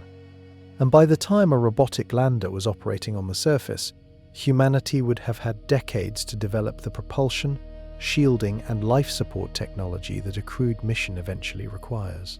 The problems are not unsolvable, they are unsolved, which is a different thing. The robot mission also sidesteps the ethical weight of sending humans into a situation where return is genuinely uncertain. Every crewed mission proposed for Proxima Centauri at any realistic speed of travel involves the near certainty that the people who arrive will die there, not because of failure, because the journey is too long and the destination too hostile for round trips to be straightforward. Robotic exploration does not carry that weight. It carries only the accumulated engineering knowledge of a civilization that has been building machines to explore the unknown since the first spacecraft left this atmosphere. And that civilization is still young. The most honest answer to whether we can reach Proxima Centauri is not no. It is not yet. But the gap between not yet and reality is wider than optimism alone can bridge.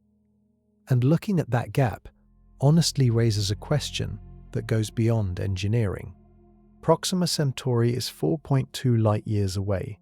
It is the closest star to Earth, the absolute nearest possible destination beyond this solar system. And reaching it in a human lifetime, with any technology currently on the horizon, is extraordinarily difficult.